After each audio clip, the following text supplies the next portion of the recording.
Chapter 12. What the flood gave up, and what it took.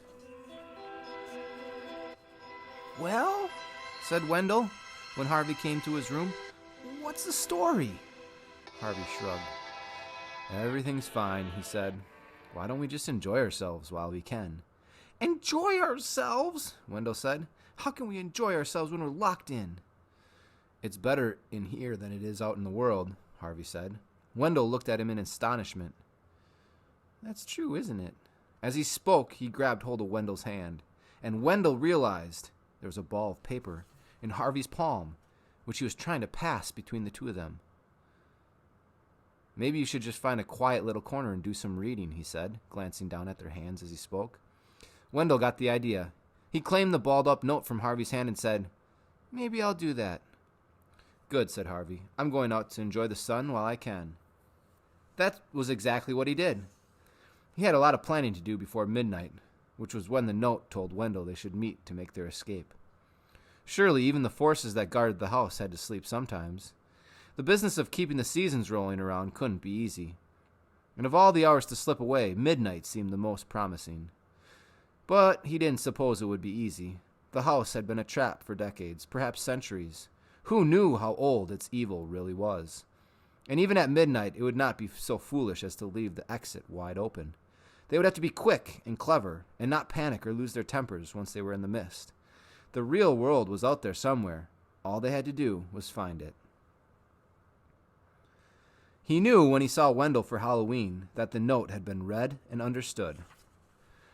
There was a look in Wendell's eyes that said, "I'm ready. I'm nervous, but I'm ready." The rest of the evening passed for the two of them, like the performance of a strange play, in which they were the actors and the house, or whoever haunted it, was the audience.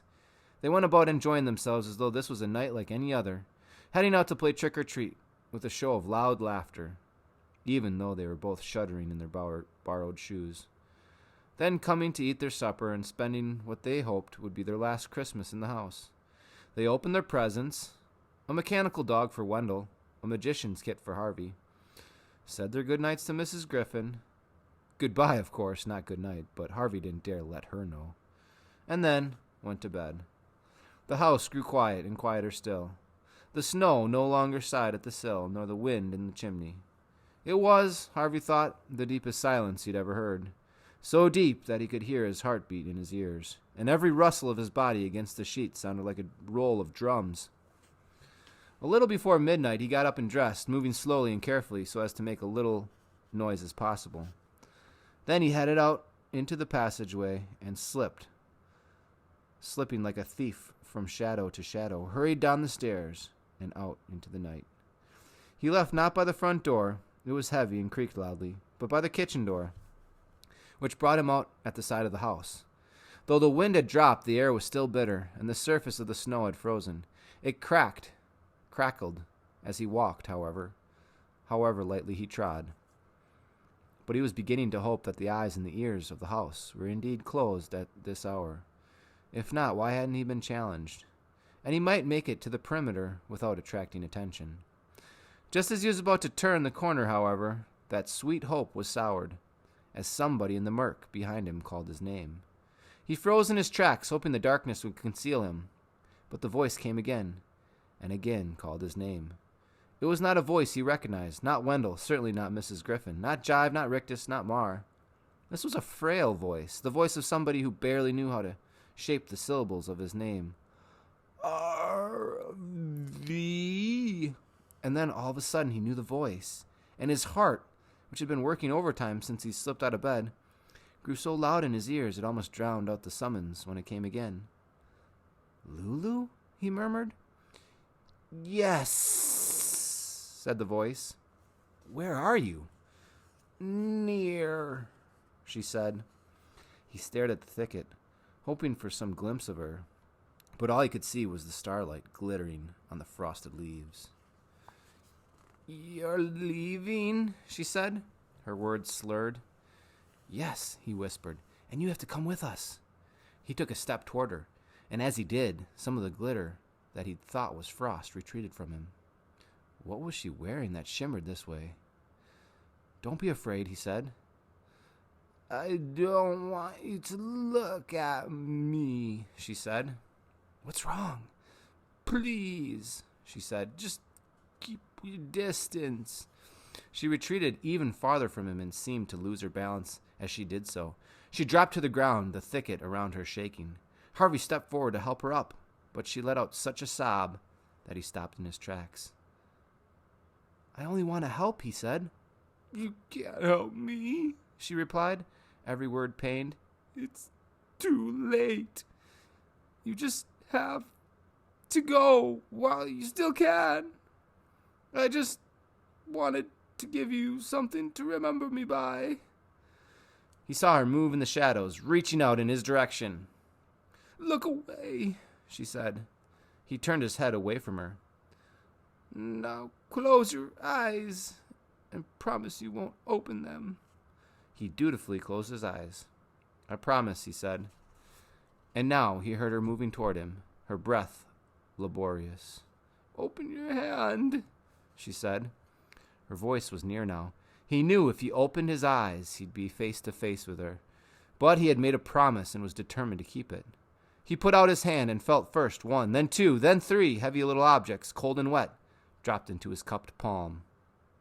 This was all I could find, Lulu said. I'm sorry. Can I look? He asked. Not yet. Let me leave first. Then he closed his fingers around the gifts she'd given him, trying to make sense of them by touch. What were they? Pieces of frozen stone? No, they were carved. He could feel grooves on one, a head on another. And now, of course, he knew what he held. 3 survivors of his ark, dredged up from the depths of the lake. The answer was no comfort to him, quite the reverse. He shuddered as he put the puzzle of Lulu's silvery gleam together with the knowledge of what he held. She had swum down to the bottom of the lake to recover these figures. A descent that was beyond the capacity of any land dweller. No wonder she'd retreated into the shadows, ordering him not to look at her. She wasn't human any longer. She was becoming, or already become, a sister to the strange fish that circled in these dark waters, cold-blooded and silver-skinned. Oh, Lulu, he said. How did this happen? Don't waste your time with me, she murmured. Just go while you've got a chance. I want to help, he said. You can't, came the reply. Can't help me. I've been here too long. My life is over. That's not true, Harvey said. We're the same age.